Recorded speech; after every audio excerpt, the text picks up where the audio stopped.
set, go. Three guys, one mic, a lot of heavy. Oh yeah.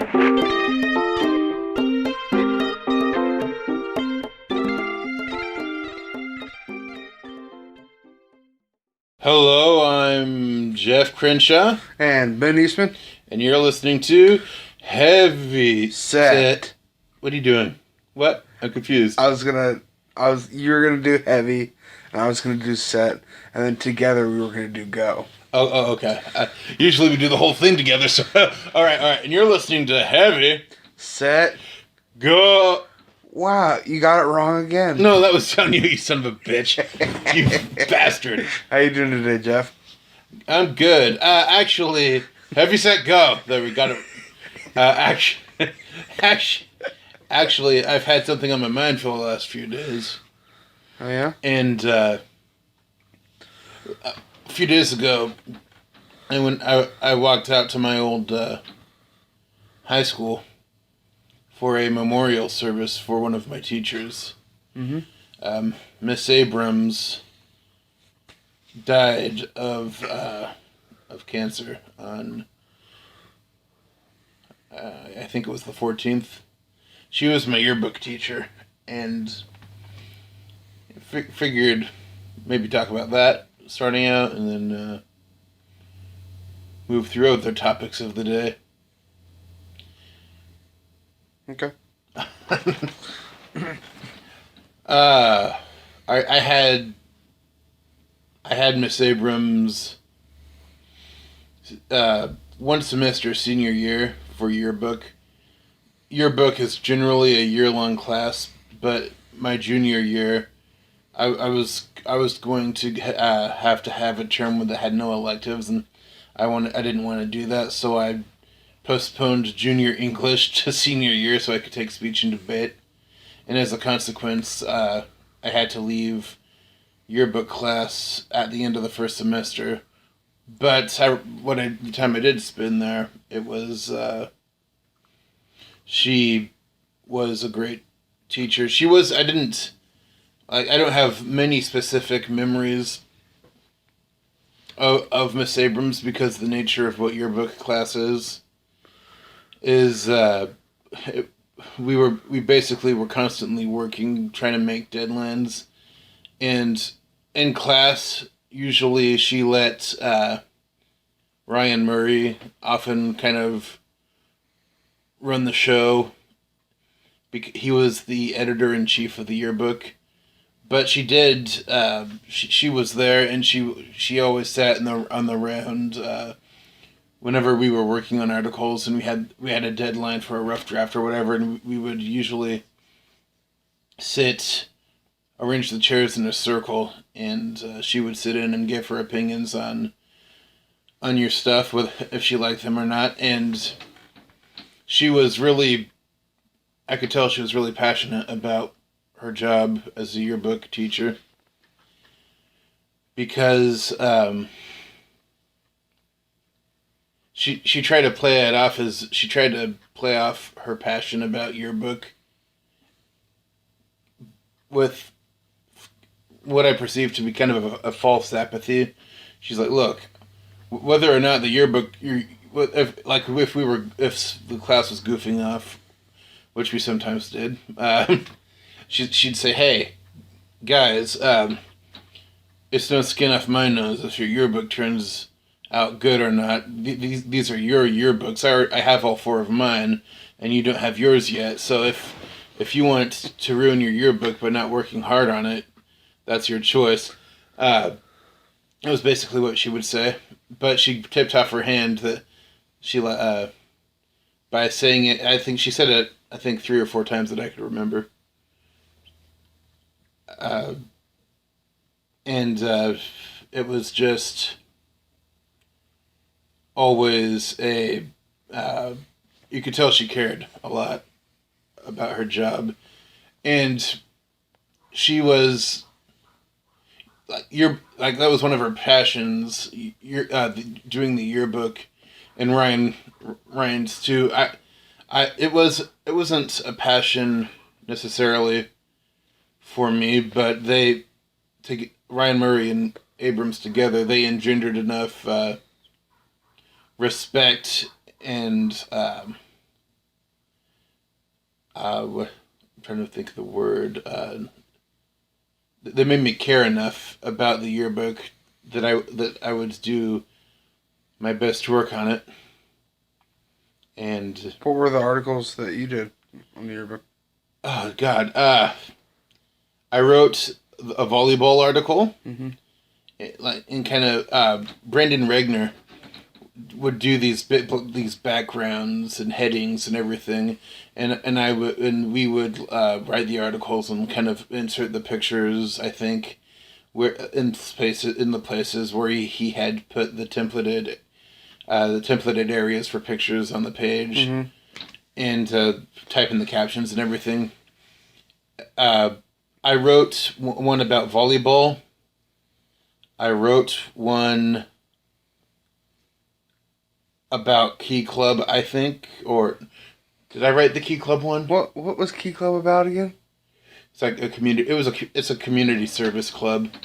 I don't think I wrote the article, but I did go. Maybe interviewed or something on behalf, or Maybe I did do the article. That was 9 years ago. So I actually do remember going to more than one Key Club meeting, so I must have written the article. I need to find my yearbook. I've been wanting to read it again after I heard the news of Abrams, and I just haven't. I remember part of the cool thing about as lame as this is gonna come off as. Mm-hmm. I remember every year getting the yearbook, wanting to go, oh, are there any pictures of me? Is there anything about me? Oh yeah, and I look and see and yeah. see if I can spot myself. And I think everyone does that. I don't think I ever was really in it too much until my senior year when there was this picture of Grace Garcia and I doing an anchor. We were anchoring on the JAG TV, the news show that we had at high school, and it was like a picture of me in my the Christmas sweater and her just kind of looking over me like, what the heck, and I'm making some face. But the picture was like the biggest picture I had ever seen in a yearbook photo because it took up the entire 2 pages when you open it up. Both pages? Yeah, it was like both pages. Got one of these days, you should bring your senior yearbook over. We can just so I can see it. Yeah. Look at how great I looked back then. Oh, so free. Hey, man. It's funny. I was never in yearbook other than like my little portrait. And except Jeff Crenshaw until I became a member of the yearbook staff, and then suddenly I'm on the JAG TV page in my senior yearbook. There's a picture of me editing our political JAG TV story, where it was during the primaries before the 2008 election, and we were showing people pictures of the candidates. Yep. But I'm editing that story in the picture of me, and there's one of me on the fame page in my senior yearbook.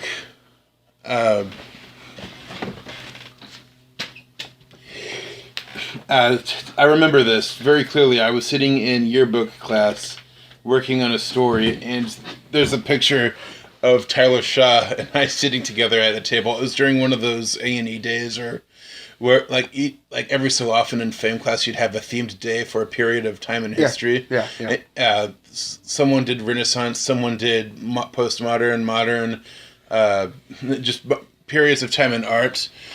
And there was we were doing it was like a Roman day or something, and we were given sheets to wear. And Tyler togas, Tyler and I kind of we wrapped ours over our heads, and we were posed for a picture together, and that's in my senior yearbook. I remember that. And Mandy Pham, she's the one that did that page for the yearbook, for the Pham page, and she's like, "Hey Jeff, can I get a quote for this picture?" And oh yeah, that was during one of those project days. And Tyler and I thought it would be funny if we dressed up like Virgin Marys And Mandy Fan, like, straightened up and she kind of turned around and she's like, I don't want to write that. Why not? Because I think people will find that offensive. What, because I said the word virgin? I don't know.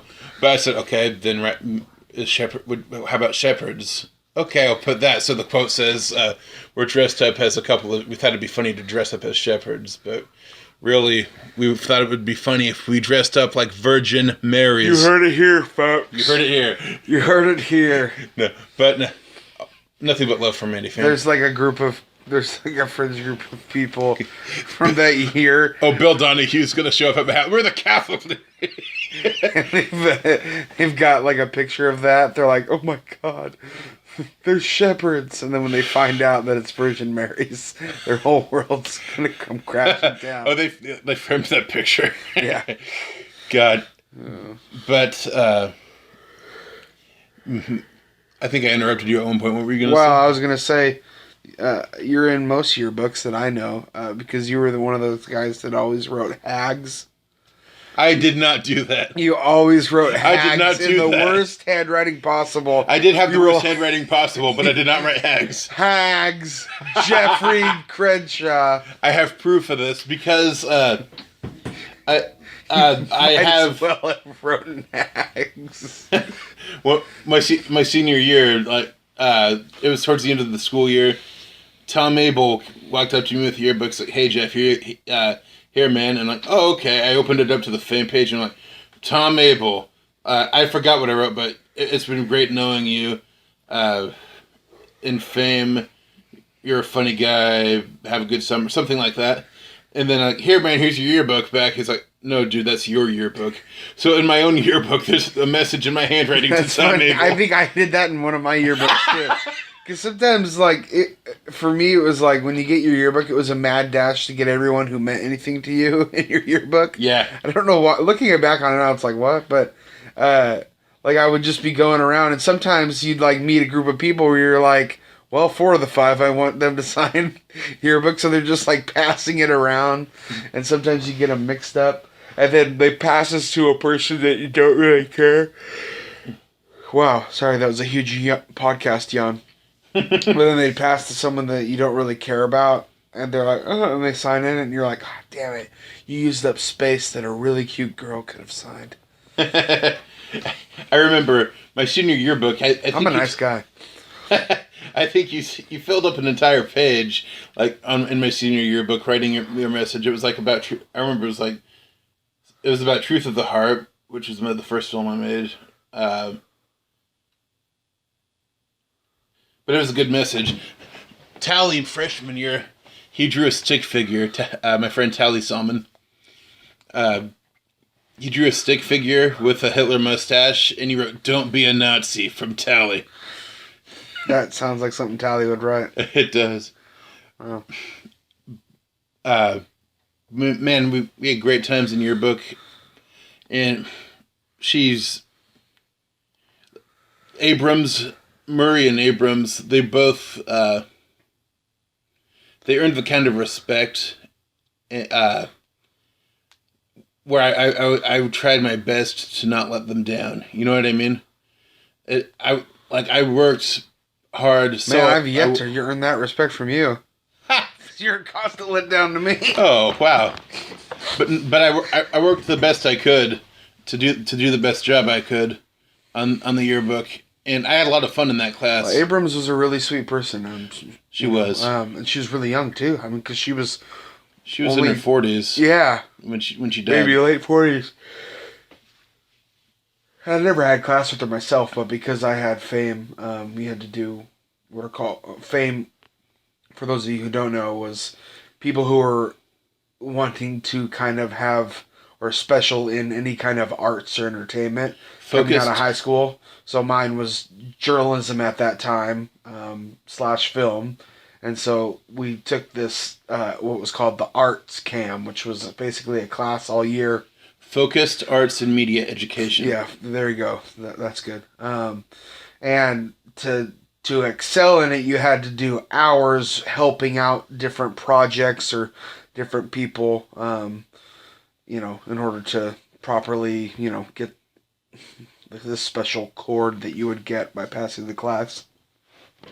And since Anne Abrams was also a painting teacher there, I frequently went over. And now the weird thing is I can't figure out, I can't really remember what exactly I was doing. I moved a lot of stuff for her, and I think I cleaned up. But she was always just really, really sweet. And seriously had like the best smile ever. That's like any time I think of Anne Abrams names, I always think of her smile. Because she just had a great smile that would light up. Yeah, absolutely. But she will be missed. Wonderful person. Wonderful. She expected you to work hard, and she expected you to do your best, but it wasn't a it wasn't like a super intimidating expectation, but there was an understanding that if you worked in the yearbook, you were going to have to put in some effort, and she had good feedback. She's just a good teacher. And I remember the other day I walked over to Century for her memorial service. And honestly, it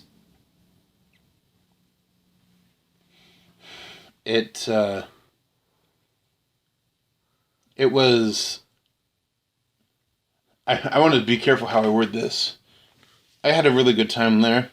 I don't like why the memorial service had to take place, because it's horrible that she died of cancer. But I saw so many people there, and the whole feeling, everyone, It was a celebration of life. Yeah, people coming together to talk about how much they loved this person, and I couldn't help but feel overjoyed just listening to like people talk about how much. And they that's how loved her. that should be. Yeah, I mean, I could think of myself or in anyone, if who would want an event like that to be so somber, right? Mm-hmm. So that's good that you're able to come out of it,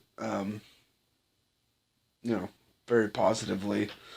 Obviously, it's so tragic that cancer took her life, but absolutely.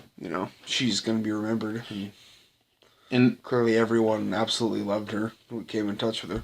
There were people there were people crying and stuff, which.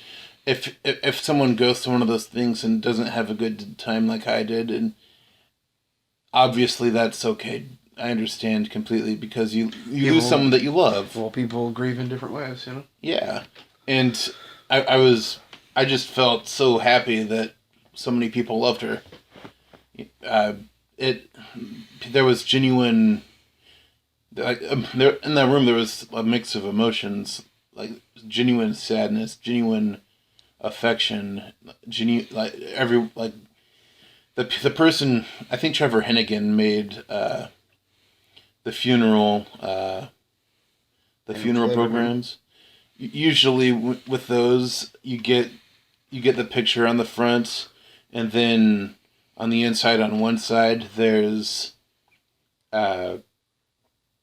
it has the list of speakers and maybe internment and date of birth, date of death, and then on the other side there's some poem that they selected from a list of 10 poems or something, and on the back there's the company that printed the Miss Abrams was a little bit different. On the front there was a picture of her with that famous Anne Abrams smile that you were talking about, but right below that there was a description of her. She made Broken look beautiful. I can't remember the whole thing. It was 1 second. I can cut this part of me walking down the hall out. On the front, The top says, Remembering Anne Abrams. Celebration of the life. And Catherine Abrams, and then there's that famous Abrams smile. She made broken look beautiful and strong look invincible. She walked with the universe on her shoulders and made it look like a pair of wings.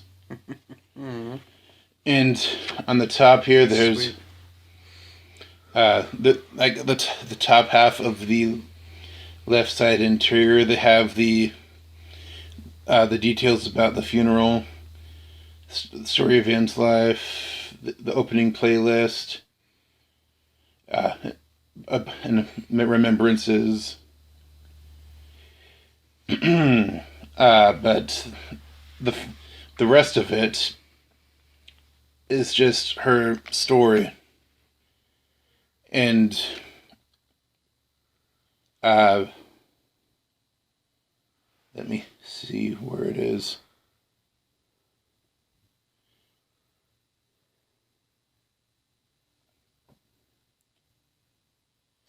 You know what? Anne Catherine Abrams was known as a caring teacher, a loving mother and daughter, and a wonderful friend. She gave generously of herself to help those around her. Her passion for travel and art and learning throughout her life was boundless. In Anne's honor, her family and friends have organized the Anne Abrams Scholarship Fund to benefit high school art students at Century High School. The fund aims to commemorate Anne's zest for life, honor her legacy of learning, embody her generosity of spirit, and share her passion and love for art. To help fund the scholarship, donations can be made at any Umpqua bank or online.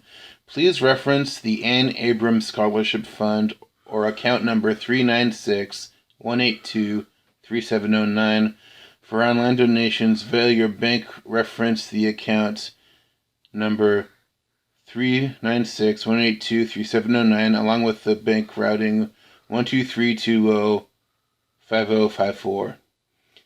Oh, so that's a detail about the scholarship fund, which I'm actually glad I read. So if you want to honor Anne Abrams, whether you knew her or not, and have the means to do so, there you go. Anne Catherine Abrams was born on Saturday, December 29th, 1973, in Walnut Creek, California. As her mom Chris put it, she came ready for the weekend. Little Anne loved the weekend, her home and her family in Orinda, and any time she could spend outdoors exploring nature with her friends. She became a Girl Scout in elementary school and continued on through high school. While most girls her age were focused on cheer, sports, or chasing boys, Anne and her tight-knit troop focused on earning the coveted Gold Award. As gender barriers began to break, Anne's troop was among the first to attend the National Boy Scout Jamboree. In addition to the outdoors, Anne had a passion for art. She attended classes at California Art Academy in Oakland, took pride in her crafty nature, and decorated her bedroom with wall-to-wall posters, tie-dyed sheets, and a friendly blow-up shark. She zipped around in her diesel VW Rabbit blasting 80s music and loved romantic movies. She was a huge John Hughes fan and watched Pride and Prejudice with Colin Firth so often she wore out the tape. She adored animals and cherished her yellow kitties, Bert and Ernie. In fact, she had a history of adopting and caring for disabled cats of all shapes and sizes. She also loved her Cal Bears. Oh, California Bears, I guess, maybe. I don't know. Anyway. Her parents were season ticket holders. Okay, as a team. Her parents were season ticket holders, and Anne cheered her heart out for those Bears year after year until she flew the coop to follow in her father's footsteps and became an Oregon Duck, whose football team rose to greatness during her tenure at U of O. Woohoo! You could still hear her cheer. With the natural beauty of the Pacific Northwest surrounding her, Anne felt at home in Eugene and truly blossomed. She ran with a crew of dorm mates from Bean Hall and was introduced to several young women who became sisters for life through her sorority. Delta, Delta, Delta, who this day truly do help ya, help ya, help ya. Anne was inspired by travel, and during college she studied abroad in Quito, Ecuador, and spent 2 summers as a counselor for Camp Adventure in Okinawa, Japan, and Gaeta, Italy. She graduated from U of O in 1996 with a Bachelor of Arts degree in graphic design and moved to Portland to join her flock of duck friends. The budding artist rented an apartment in Northwest and got a job at El Hispanic News doing layout and design. Soon Anne realized she wanted to teach. She went on to get her Master's of Fine Art at Portland State and earned her teaching credentials, and accepted a teaching position at Century High School in Hillsboro, where she truly found her calling and shared her love for art and for her students for 17 years, and reached out to her students to meet them wherever they were on life's journey. She made them feel special for who they were and encouraged them to have confidence in their own unique abilities. It was at Century where she met and married the school's drama teacher, Bill Johnson, and gave birth to 2 beautiful children, Luke and Blythe, her ultimate works of art, her true pride and joy. Anne was a fierce advocate for special needs kids, such as her daughter Blythe. She fought to make sure these children were always included and accommodated as part of the larger community, to show they too have much to give us. In 2010, Anne was diagnosed with breast cancer. She fought like a mother and beat the disease, proudly wearing a t-shirt that read, "Yes, they're fake. My real ones tried to kill me." That was Anne. Positive, sassy, and cracking jokes despite her circumstances. Her relationship with Bill ended, but Anne persisted.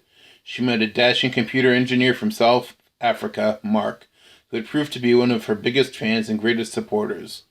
The two worked hard to blend their 2 families and shared great times camping and adventuring together for 4 years. After being cancer-free for nearly 5 years, the disease returned. This time it was extremely aggressive, and Anne was forced to quit the job she loved so dearly in September of 2016. In February, Anne got a tattoo on her left arm reading, "Nevertheless, she persisted." Her mom teased her about it because Anne knew how she felt about tattoos. So she told Anne she was grounded for a month. This quote proved to be Anne's mantra, accomplishing all but one item on her bucket list. Despite her lack of energy and mobility, her bucket list started with taking her kids to Disneyland.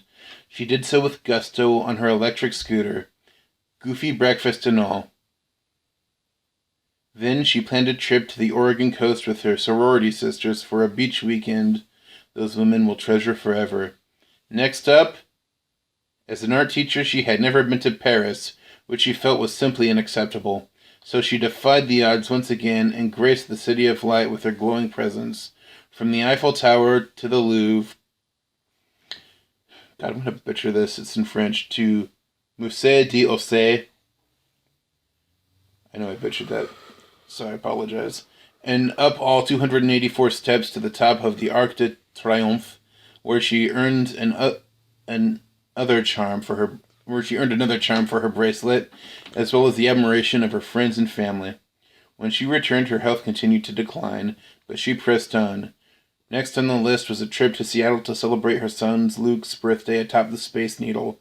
Her final adventure was to be a trip to Cabo San Lucas with Mark, but Anne passed away the morning the two were due to depart, on Friday, April 14th, 2017. Good Friday. The life of Anne Abrams, cherished daughter, loving mother, dedicated teacher, loyal sister, true friend, and treasured soulmate, is an inspiration to all. She is survived by her amazing parents, Chris and Jim Abrams, her beloved children, Luke and Blythe Johnson, the love of her life, Mark Doyle, and his children, Marley and Emma Doyle. All that I just read was in the pamphlet they give out. This is the most well-done pamphlet I've seen, and I feel emotional after reading that. She was an amazing woman. Yep, and that's a fitting tribute to her. Absolutely. And the people that I got to see there, I saw Mr. Coleman, my old math teacher. That's another reason I loved going to this thing. It brought people together that I hadn't seen in years. And honestly, that's my favorite part about memorial services is you get to see people. A lot of these people I hadn't seen since I was in high school. I saw Mr. Coleman. He was a math teacher. I shook his hand. Bill Johnson. Not Bill Johnson. I did see Bill Johnson, and I shook his hand too, and it was great to see him. He was a wonderful man too. But I mixed up the Bills. I shook hands with Bill Johnson, and I told him how sorry I was. But I also I shook hands with Bill Smith, who was the football coach at Century. He taught PE classes, and he was a math teacher as well. He apparently retired recently, and nothing but love I have for that man. He is truly a generous person. I told you the story in the past, how I'd show up to a weight training class, and the only pair of shoes I had were leather loafers. And one day he shows up. He's like, "Hey Jeff, I got these for my birthday or Christmas or something, but they don't fit anymore. And they don't fit me. Maybe they'll fit you." He gave me a pair of shoes, which fit perfectly. They were tennis shoes for weight training class. I've always had a suspicion that they weren't actually a gift. He just got them and told me that, so I wouldn't be embarrassing. But he brought shoes for me to wear to school, and if someone does something kind of like that for you and you forget it, Yeah. like you don't forget that kind of thing. Yeah. I saw Mr. Trosclair, who, I'll just say this, the man is funny. He's one of the kindest people I've ever met in my life. He has the heart as big as Texas, and he doesn't have a mean-spirited bone in his body. And seeing him again was such a pleasure.